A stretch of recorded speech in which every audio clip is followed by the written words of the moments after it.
చర్చకు సిద్ధంగా ఉన్నాను. మీరు వస్తే రండి. ఎక్కడ కూడా యూరియా కేంద్ర ప్రభుత్వము తక్కువ చేయలేదు, షార్టేజ్ చేయలేదు. దీనికి కారణాలు వేరే ఉన్నాయి. అందుకే దాని కొరత తెలంగాణ ఒక మార్కెట్లో ఏర్పడిందని చెప్పేసి నేను చెప్తా ఉన్నాను. కానీ ఇంకా ఆయనకు అవగాహన లేదు, ఏవో మాట్లాడుతున్నాడు అనే మాటలు మాత్రం మాట్లాడుతున్నారు. కానీ ఎక్కడ కూడా వారు దాన్ని ఎక్స్ప్లెయిన్ చేసే దానికి సంజాయిషి చెప్పేటటువంటిగా వాళ్ళు ప్రయత్నం చేయలేదు. పైపెచ్చు మొన్న కేంద్ర ప్రభుత్వానికి ఉత్తరం రాశారు. మాకు ఈ నెల ఇంత వచ్చింది, ఈ నెల వచ్చింది, ఈ నెల ఇంత వచ్చింది చెప్పి ఒక లెక్కలు పెట్టారు. వాళ్ళ ఎంపీలు కూడా సంబంధిత మంత్రి కూడా కలిశారు. ఈరోజు వాళ్ళకు కూడా చెప్పాల్సిన, వాళ్ళు ప్రజలకు చెప్పని విషయాలు ఈరోజు నేను మీకు చెప్తా ఉన్నాను. ఇట్లా ఈరోజు 2028-25 అంటే రాబీ సంబంధించినటువంటి ఒక సీజన్లో అక్టోబర్ 24, మార్చ్ 25 లోపల భారత ప్రభుత్వము వాళ్ళకి సప్లై చేసింది 12.47 లక్షల metric ton. 12,47,000 metric ton requirement. Telangana requirement ఆ సంవత్సరానికి రిక్వైర్మెంటు అంటే ఈ సంవత్సరానికే రబీలో రిక్వైర్మెంట్ ఎంత అంటే 9.87 రిక్వైర్మెంటు. ఇది వాళ్ళకి సంబంధించినటువంటి ఒక రిక్వైర్మెంటు.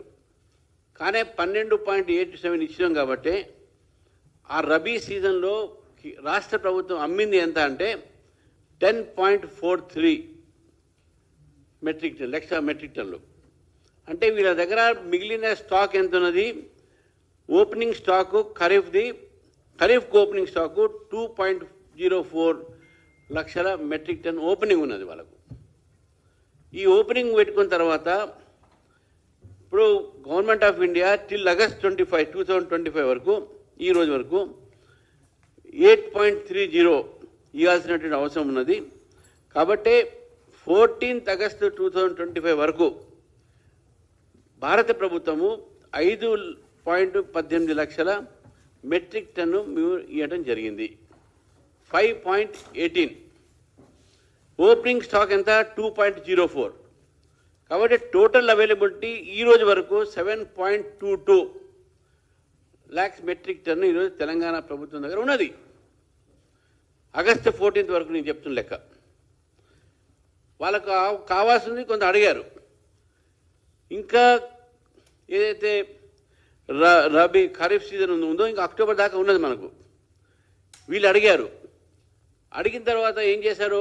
స్టేట్మెంట్ ఇస్తున్నారు. మేము ప్రెజర్ పెట్టాం కాబట్టి 50,000 టన్నులు ఎక్కువ ఇస్తున్నారని చెప్పేసి. మిత్రులారా, వీళ్ళు ప్రెజర్ కాదు, ఈరోజు వీళ్ళ మిస్ మేనేజ్మెంటు. రాష్ట్ర ప్రభుత్వం చేసిన మిస్ మేనేజ్ ఏంటంటే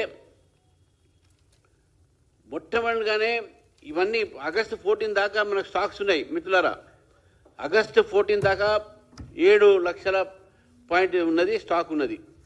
ఇంకా వీళ్ళ రిక్వైర్మెంట్ ఉన్నది ఓన్లీ 2 చిల్లర లక్షలు మాత్రమే. కానీ ఎప్పటి నుంచి స్టార్ట్ చేశారు తుమ్మల నాగేశ్వరరావు గారు? 3 నెలల క్రితం నుంచే యూరియా స్టాక్ లేదు అని చెప్పారు. ఈ యొక్క భయాన్ని మార్కెట్లో సృష్టించి ఎరువుల ఒక షాపుల మీద రైతులు మీద పడి విచ్చలవిడిగా దాన్ని కొనడం జరిగింది. దళారీలు కొన్నారు బ్లాక్ మార్కెట్ చేయడానికి. బ్లాక్ మార్కెట్లు కొన్నారు. కొన్న తర్వాత దాంట్లో స్కేర్సిటీ ఆటోమేటిక్గా ఆర్టిఫిషియల్ స్కేర్సిటీ క్రియేట్ అయింది. ఇది మేము చేసింది కాదు, రాష్ట్ర ప్రభుత్వం చేసినటువంటి నిర్ణయం వల్ల ఈరోజు స్కేర్సిటీ ఏర్పడది. మేము ఇంకా ఇవ్వాల్సిన ఇంకా టైం ఉంది మాకు. కానీ మేము ఇవ్వాల్సిన టైం వరకే మీరు స్కేర్సిటీ క్రియేట్ చేశారు. దీన్ని రన్ ఆన్ ఫర్టిలైజర్ అంటాం. బ్యాంకులో ఒక బ్యాంకు దివాలా తీస్తుంది అని అనగానే పబ్లిక్ అంతా కూడా పోయి బ్యాంకులో పోయి అకౌంట్ డబ్బులు వాపస్ తీసుకుంటారు. మన దగ్గర ప్రుడెన్షియల్ బ్యాంకులు కానీ, ఇంతకుముందు చార్మినార్ బ్యాంకులు కానీ చాలా బ్యాంకులు ఆ విధంగా అయినాయి. ఆ బ్యాంకులు మంచిగా నడుస్తుండే.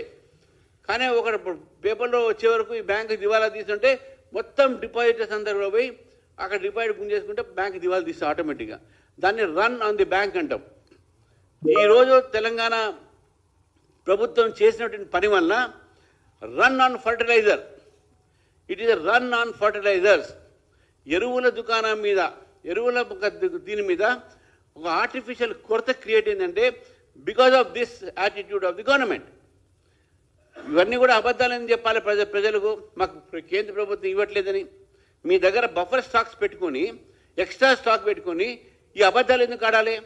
తర్వాత మిత్రులారా, ఈరోజు మనం గుర్తుపెట్టుకోవాలి, ఈరోజు ఏదైతే మనము ఈ యొక్క ఇప్పుడు మనం ఇక్కడ కూర్చున్న సమయంలో కొన్ని ఛాలెంజెస్ ఉన్నాయి ఈ ఫర్టిలైజర్ సంబంధించింది. అది ఏంటంటే రామగుండం ఫర్టిలైజరు మనకు ఇక్కడ రావాల్సిన కొన్ని ఫర్టిలైజర్ ఇస్తుంది తెలంగాణ రిక్వైర్మెంట్, కానీ 68 డేస్ నుంచి అది కొన్ని సాంకేతిక కారణం వల్ల రామగుండం ఫర్టిలైజర్ ప్రొడక్షన్ కావట్లేదు, ఇక్కడ బంద్ అయింది కొంతవరకు. అదేవిధంగా వేరే 2-3 కంపెనీస్ ఉన్నాయి, అవి కూడా బంద్ అయినాయి. కానీ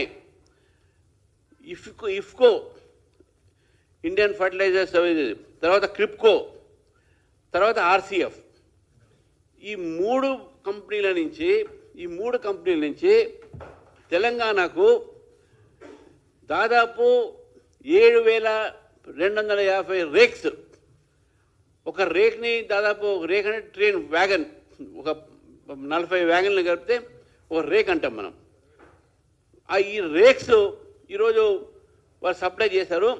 ఆ రేక్స్లో ఇప్పుడు ఈ మూడు కంపెనీల నుంచి తెలంగాణకు 15,000 మెట్రిక్ టన్ను, లక్షల మెట్రిక్ టన్నులు, ఈరోజు 15,000 మెట్రిక్ టన్నులు శాంక్షన్ అయింది. అవి వచ్చేస్తున్నాయి, దారిలో ఉన్నాయి. అదేవిధంగా ఒక పోర్ట్ ఉన్నది, కరికల్ పోర్ట్ ఇక్కడ. కరికల్ పోర్ట్ దగ్గర నుంచి ఈరోజు 30,000 టన్నులు అక్కడ దిగుమతి అయింది, అక్కడ వచ్చింది.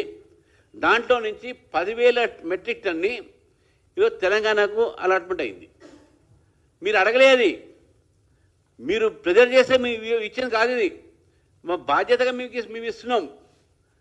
మీరు ప్రెజర్ చేసి మేము ఇస్తున్నాం అంటే మీరు ప్రెజర్ మీద ఇచ్చేది కాదు, ఇది మేము మా బాధ్యతగా మేము ఇస్తున్నాం. ఇది మేము ఇన్ని కష్టాల్లో కూడా మీకు ఇస్తున్నాం అంటే ప్రజలకు మీరు చెప్పాలి. మీలో నిజంగా ఏదైనా నీతి నిజాయితీ మిగిలి ఉంటే ఈ కొరత కూడా ఎందుకు వచ్చింది అని ప్రజలు చెప్పాలి. మిత్రులారా, కొరత అనేది ఎప్పుడు కూడా లేదు. ఎందుకంటే మొన్నటి వరకు మనం దాన్ని అంతా కూడా ఇంపోర్ట్ చేసుకున్నాం. ఆ ఇంపోర్ట్ చేసుకున్నటువంటి ఒక కొన్ని మార్గాలు, రెడ్ సీ అనేది ఉన్నది, రెడ్ సీ. ఆ రెడ్ సీలో మేము అందరూ చేసి అక్కడ కొన్ని ఘటనల వల్ల ఆ రెడ్ సీ నుంచి మనకు ఇక్కడ సప్లైలు ఆగిపోయినాయి. తర్వాత ఇరాన్ నుంచి మనకు వస్తుంది, కానీ ఇజ్రాయెల్ ఇరాన్ మధ్యన జరిగిన యుద్ధం వల్ల అక్కడి నుంచి షిప్మెంట్స్ లేవు, మనకు ఇంపోర్ట్స్ ఆగిపోయినాయి. ఇవన్నీ రాష్ట్ర ప్రభుత్వం తెలియదా? రామగుండం ఫర్టిలైజర్ ఆగింది, చెన్నైలో ఇఫ్కో ఫర్టిలైజర్ ఆగింది. ఈ ఫర్టిలైజర్స్ షాప్స్, అదేవిధంగా ఆంధ్రాలో మనకు కొన్ని కంపెనీస్ ఉన్నాయి, అక్కడ కూడా అవి ఫర్టిలైజర్ కొన్ని టెక్నికల్ రీజన్స్ వల్ల ప్రొడక్షన్ కావట్లేదు. కాబట్టి దానివల్ల కొద్దిగా షార్టేజ్ అనేది లేదు, కొద్దిగా సప్లై లేట్ అయింది. షార్టేజ్ ఎందుకు ఉంటుందంటే మీకు రాబీలోనే 2 లక్షల పైన మీ చిలుకు ఇక్కడ మెట్రిక్ టన్ మీ దగ్గర ఉంది కదా, మీరు తినేశారు. అక్కడ ఎక్కడ దాచారు? మిమ్మల్ని అడుగుతున్నాను, రైతులకు అబద్ధాలు ఆడొద్దు మీరు. ఈరోజు వాస్తవానికి తెలంగాణకు ఎటువంటి కొరత లేదు యూరియాది. ఈరోజు యూరియా షాపుల ముందు లైన్లన్నీ కూడా ఉన్నాయంటే అది కేవలం mismanagement of the Congress government, Telangana Congress government. ఈరోజు కూడా ఇంకా మాకు సమయం ఉన్నది. మీ సమయంకు మేము మొత్తం సప్లై కూడా చేస్తామని చెప్తున్నాం. మీ రిక్వైర్మెంట్ కన్నా ఎక్కువ సప్లై చేస్తున్నాం ఇప్పటికే. గత సంవత్సరం మేము వాడినట్టు మీరు జస్ట్ ఎగ్జాంపుల్ చెప్తాను. మొన్న జరిగినటువంటి ఒక లాస్ట్ ఇయర్ ఖమ్మంలో జరిగినటువంటి దీంట్లో 3,200 ఈ యొక్క మెట్రిక్ టన్స్ వాడటం జరిగింది. ఇది లాస్ట్ ఇయర్. దాని మీద ఈరోజు ఎట్లా మీకు దానికి ఎక్కువ వాడుతున్నారు? మీరు ఇక్కడ ఈరోజు ఎక్కువ వాడుతున్నారు దానికన్నా ఎక్కువ. మళ్ళీ క్రాప్ పెరిగిందంటే అది లేదు. యూరియా ఎందుకు ఎక్కువ అవుతుంది మీ దగ్గర?